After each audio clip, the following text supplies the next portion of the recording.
आज की कहानी है दो क्लासमेट्स की जो एक दूसरे को बिल्कुल पसंद नहीं करते थे, लेकिन हालातों ने उन्हें एक ऐसी जगह पर ला के रख दिया जहाँ पर सरवाइव करना भी बहुत मुश्किल था और वो महीनों तक एक आइलैंड पर एक दूसरे के साथ फंसे रहे। उसके बाद वो उस आइलैंड पर कैसे सरवाइव करते हैं और एक दूसरे के साथ किया कांड करते हैं, देखेंगे हम आज की इस पूरी कहानी में।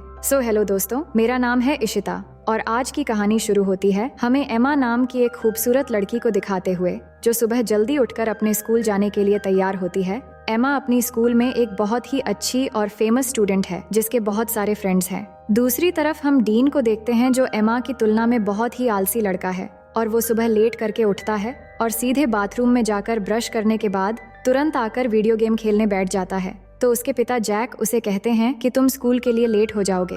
वहीं हम एमा और उसकी छोटी बहन स्टेसी को देखते हैं जिनको उनकी माँ बारबरा स्कूल छोड़ने आती है। उसके बाद एमा स्कूल में पहुंचकर अपने बेस्ट फ्रेंड लिजी से मिलती है और जब वो बातें कर रहे थे तभी स्टीफन नाम का एक स्टूडेंट आकर एमा को हाई कहता है और ये देखकर लिजी एमा को चिढ़ाने लगती है। अब उसी दिन क्लास में मिस्टर क्रिश्चियन सेन जो उनके टीचर हैं वो बताते हैं कि बस अगली सुबह ठीक 7 बजे ट्रिनिडाड आइलैंड के ट्रिप के लिए निकलेगी और वो आगे बता ही रहे होते हैं कि एमा क्लास में लेट पहुंचती है और डीन भी पीछे से आकर एमा से टकरा जाता है और उसे सॉरी शहजादी कहता है।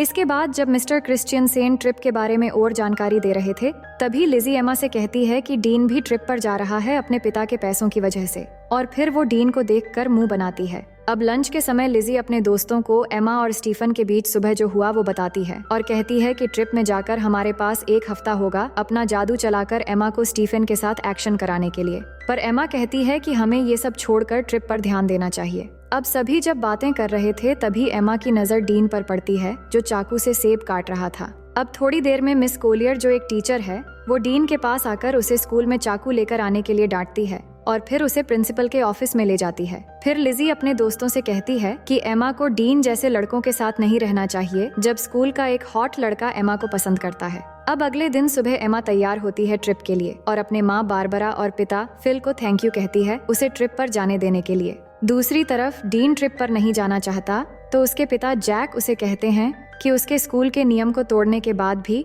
उन्होंने कितनी मेहनत की उसे ट्रिप पर जगह दिलाने के लिए, जिसके बाद वो जाने के लिए मान जाता है। अब आगे हम देखते हैं कि मिस्टर क्रिश्चियन सेन सबको बस में चढ़ने के लिए कहते हैं। अब बस में चढ़ते वक्त स्टीफन एमा से पूछता है कि कैसी हो एमा, जिससे लिजी एमा को फिर से चिढ़ाती है पर एमा उस पे ध्यान नहीं देती। अब कुछ समय के अंदर वो ट्रिनिडाड आइलैंड पहुंच जाते हैं और बस से उतरते समय मिस कोलियर सबसे कहती है कि सब कुछ देर पूल में एंजॉय कर सकते हैं पर डिनर से पहले सबको आ जाना है और अगले दिन से प्रोग्राम शुरू करेंगे। अब कुछ देर बाद एमा और उसके सभी दोस्त पूल में जाते हैं जहां एमा स्टीफन से मिलती है और सब एक साथ पूल में मस्ती करने लगते हैं, लेकिन डीन बिल्कुल अकेला बैल्कनी से ये सब देख रहा होता है।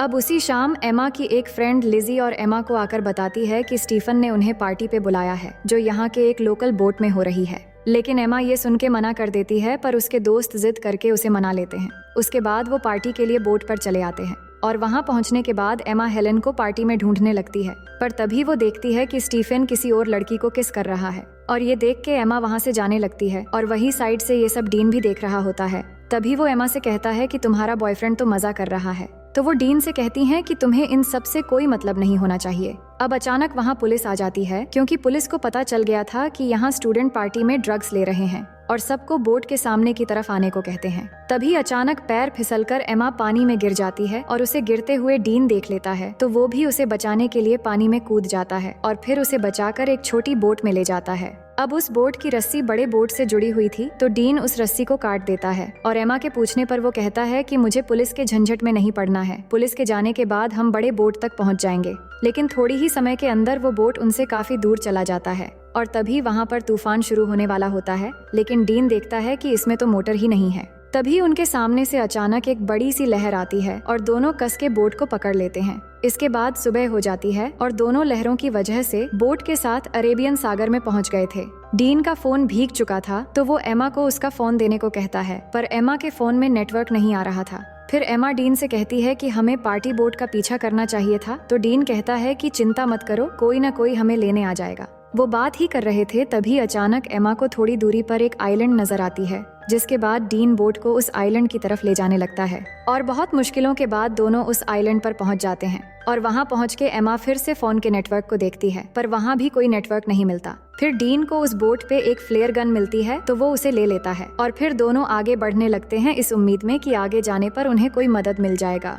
दूसरी तरफ होटल में पिछले रात की पार्टी की वजह से मिस्टर क्रिश्चियनसेन ट्रिप को कैंसिल कर देते हैं। तभी लिजी मिस कोलियर से कहती हैं कि एमा होटल वापस नहीं आई है और उसे लगा कि शायद एमा कल रात किसी और के साथ थी, इसलिए उसने किसी को नहीं बताया। और वो बताती है कि उसने एमा को आखिरी बार पार्टी बोट पर देखा था। इसके बाद मिस्टर क्रिश्चियनसेन सबकी अटेंडेंस लेते हैं तो उन्हें पता चलता है कि डीन भी यहाँ मौजूद नहीं है। अब इससे इनको पता चल जाता है कि डीन और एमा दोनों ग्रुप से मिसिंग हैं। उसके बाद पुलिस आकर एमा के दोस्तों से पूछताछ करते हैं तो मिस कोलियर पुलिस से पूछती है कि क्या उन्हें ढूंढने का कोई तरीका है। तो पुलिस कहते हैं कि ऐसे केस अक्सर होते रहते हैं, शायद वो खुद से ही वापस आ जाए, लेकिन अगर वो समुद्र में कहीं फंस गए हो तो दोनों को ढूंढना थोड़ा मुश्किल हो सकता है।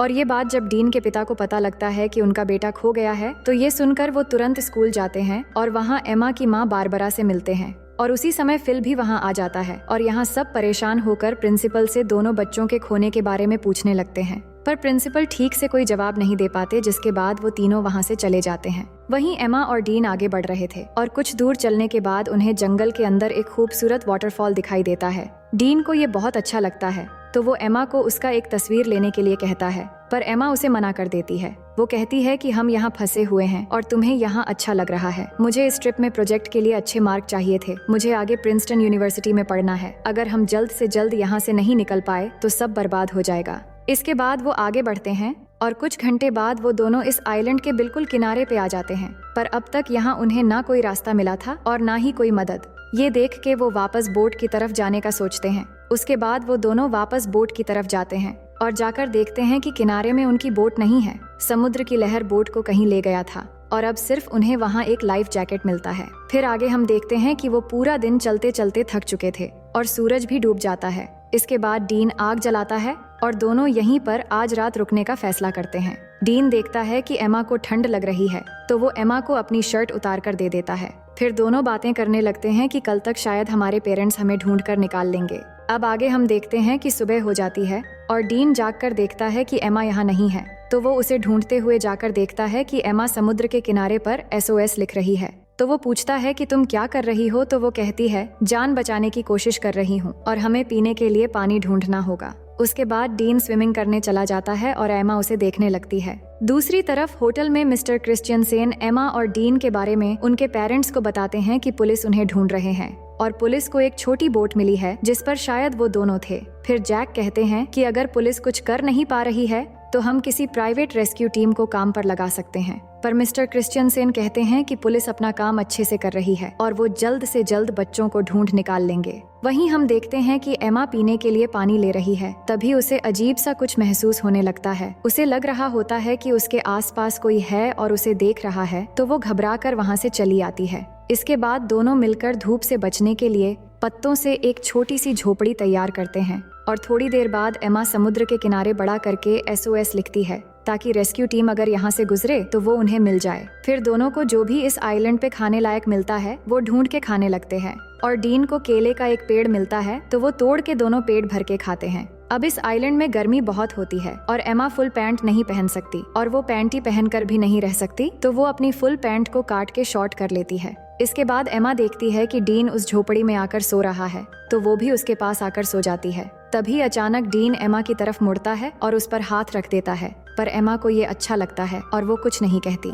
फिर अगले दिन जब एमा वाटरफॉल में नहा रही होती है तब डीन आकर उससे सनस्क्रीन मांगता है, तो एमा डीन को कहती है कि मैं यहाँ नहा रही हूँ, तुम दूसरी तरफ जाओ। तो डीन कहता है कि तुम ही ने तो मुझे यहाँ पहरेदारी करने के लिए कहा है। ये सुन के एमा कहती है कि इस आइलैंड में कोई और भी है, इसलिए मैंने कहा था। उधर होटल में बारबरा एमा को लेकर बहुत परेशान थी और न्यूज में ये बताया जा रहा था कि एमा और डीन के गायब होने की केस अब ऑफिशियल हो गई है और अब पुलिस को लगता है कि वो दोनों मर चुके हैं और अब वो उनकी लाश ढूंढ रहे हैं। और फिल तैयार हो रहा था घर जाने के लिए क्योंकि एमा की छोटी बहन स्टेसी घर में अकेली है, पर बारबरा अभी भी घबराई हुई है। तो फिल बारबरा से कहता है कि एमा मिल जाएगी और ये कह के वो उसे गले लगा लेता है। जिसके बाद अगले दिन जैक बारबरा के साथ हेलीकॉप्टर लेकर एमा और डीन को ढूंढने निकल पड़ता है और वही आइलैंड में थोड़ी देर के बाद रात होने वाली है और एमा डीन को बता रही होती है कि वो अपने परिवार को बहुत याद कर रही है। तभी डीन को वहाँ पर किसी इंसान की खोपड़ी मिलती है तो एमा उसे देखकर बहुत डर जाती है और कहती है कि ये भी हमारी तरह शायद यहाँ फंस गया होगा और इसकी ये हालत हो गई और अब हमारी हालत भी शायद इसी के जैसा हो जाएगा। पर डीन उसे कहता है कि ये शायद कोई मछुआरा या फिर कोई स्मगलर होगा जो यहाँ आकर मर गया था, लेकिन हमारे पीछे हमारे पेरेंट्स हैं और हम यहाँ अकेले नहीं हैं। और उसे विश्वास दिलाता है कि अगर हम एक दूसरे के साथ ऐसे ही देते रहेंगे तो हम यहाँ कभी नहीं मरेंगे और एक दिन हम जरूर घर वापस जाएंगे। और ये कहने के बाद वो एमा को किस करने लगता है। एमा पहली बार किसी को किस कर रही थी और उसे अच्छा भी लग रहा था और अब रात भी हो गई थी। फिर क्या होना था, डीन सारी हदें तोड़ देता है और आइलैंड में एक तूफान आता है और इस तूफान को एमा पहली बार एंजॉय करके बहुत खुश थी। फिर सुबह होने के बाद एमा जाग कर देखती है कि डीन यहाँ नहीं है तो वो डीन को पुकारने लगती है पर वो उसे नहीं मिल रहा था। तो एमा बहुत घबरा जाती है और उसे ढूंढने के लिए जंगल में चली जाती है और थोड़ी दूर आगे जाकर वो देखती है कि डीन एक गड्ढा खोद रहा है। तो एमा को समझ नहीं आ रहा था कि डीन ये क्यों कर रहा है। तभी अचानक एमा गिर जाती है और उसे घुटने पर चोट लग जाती है, जिसके बाद डीन तुरंत उसकी चोट को ठीक करने लगता है और उसे कहता है कि तुम्हें कुछ नहीं होगा। फिर वो दोनों वाटरफॉल में नहाने लगते हैं और यहाँ डीन एमा को बताता है कि उसकी माँ एक कार एक्सीडेंट में मर गई थी और एमा उसकी बातों को अच्छे से सुनने लगती है। फिर थोड़ी देर बाद वहाँ बारिश होने लगती है और डीन उसमें मस्ती करने लगता है और एमा उसे देखकर खुश हो रही होती है, जिसके बाद दोनों बारिश में डांस करने लगते हैं और डीन एमा की बालों में एक फूल लगा देता है। अब एमा डीन से कहती है कि मुझे फिर से तूफान के मजे लेने हैं। फिर डीन एक बार फिर से तूफान लाने की तैयारी शुरू कर देता है।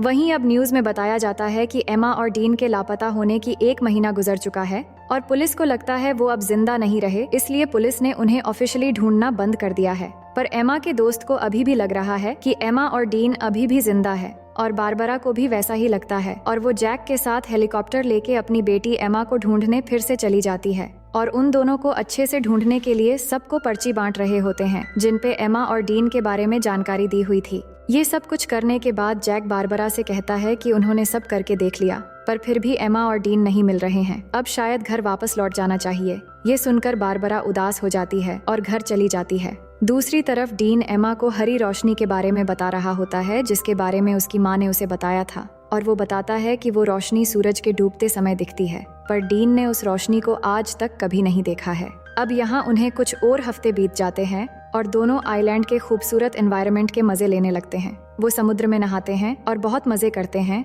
और ऐसे ही वो एक दूसरे के बहुत करीब आ जाते हैं और जब भी उनका मन करता है तो वो तूफान और भूकंप के मजे लेते रहते थे। अब ये सब कुछ होने के बाद एमा डीन से पूछती है कि तुमने पहली बार कैसे किया था और वो कौन थी। तो डीन बताता है कि जब मैं स्कूल में था तब मेरा एक दोस्त थी जो मुझसे उम्र में बड़ी थी। अब डीन जानता था कि एमा की ये सब कुछ पहली बार थी, तो वो पूछता है तुम्हें कैसा लगा। तो वो बताती है कि अच्छा था, लेकिन तूफान की वजह से गलत जगहों पर रेत चली गई। इसके बाद एमा कहती है कि मुझे और एक्सपीरियंस करनी है, तो डीन कहता है कि ठीक है। अब आगे हम देखते हैं कि दोनों जंगल में जाते हैं कुछ फल लाने के लिए और डीन थोड़ी आगे जाकर फल तोड़ने लगता है। तभी अचानक उन्हें एक प्लेन की आवाज सुनाई देती है, तो दोनों खुली जगह की तरफ भागने लगते हैं और डीन जल्दी से आकर उस प्लेन को सिग्नल देने के लिए एमा की बैग में फ्लेयर गन ढूंढने लगता है, पर उसे वो नहीं मिलती। लेकिन तब तक वो प्लेन उनसे बहुत दूर चली जाती है। फिर एमा फिर से उस फ्लेयर गन को ढूंढने लगती है, पर उसे भी नहीं मिलती। तो एमा को लगता है कि उस आइलैंड पर कोई और भी है जो उनके चीजें चुरा रहा है।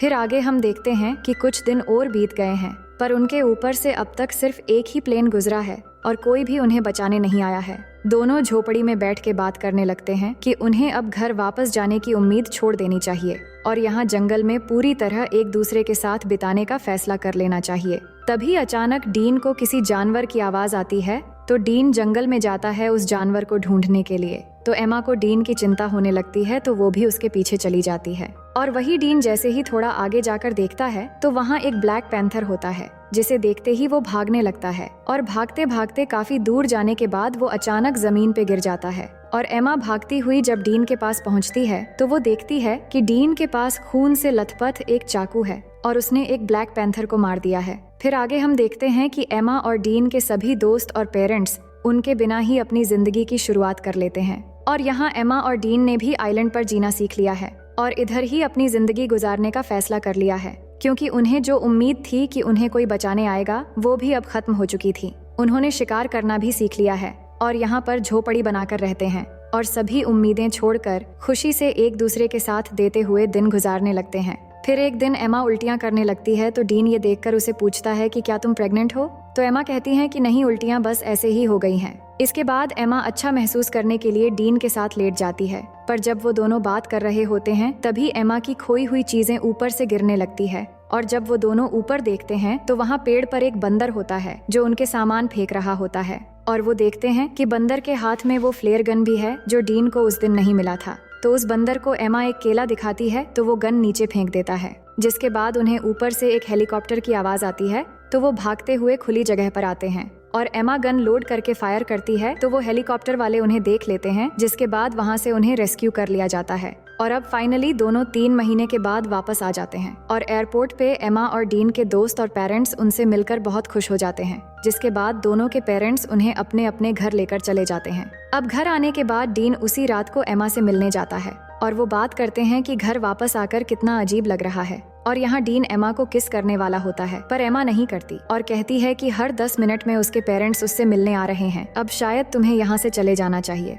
और कहती हैं कि हमारे आने की खुशी में मेरे पेरेंट्स ने एक पार्टी रखी है तो तुम्हें भी आना है। फिर अगले दिन पार्टी पे सब जमा होते हैं और एमा के पेरेंट्स सबको कुछ कहने लगते हैं उनके बच्चों के वापस आने पे। इसके बाद स्टेसी डीन से पूछती है कि तुम सबके साथ क्यों नहीं हो? तो डीन कहता है कि मुझे सबसे घुलना मिलना अच्छा नहीं लगता। इसके बाद डीन एमा को उसके साथ आने के लिए इशारा करता है पर एमा नहीं आती और उसे अनदेखा कर देती है और ये देखकर डीन पार्टी से चला जाता है। इसके बाद सभी चीजें पहले की तरह हो जाती हैं और एमा आइलैंड से वापस आने पर वो बहुत फेमस हो जाती है, पर डीन अभी भी अकेला ही रहता है और जब भी एमा और डीन एक दूसरे के पास से गुजरते हैं तो वो बस एक दूसरे की तरफ ही देखते हैं। फिर कुछ दिन बाद एमा डीन को कॉल करती है पर डीन कॉल नहीं उठाता। उसके बाद हम देखते हैं कि एमा के रूम में स्टेसी जाती है और उसे कहती है कि तुम्हारे लापता हो जाने के बाद हमने तुम्हें बहुत मिस किया और मॉम डैड भी बहुत परेशान थे। हमने तो सोच लिया था कि शायद हमने तुम्हें बिल्कुल खो दिया है, लेकिन आज हम सब अच्छे से एक साथ हैं और बहुत खुश है।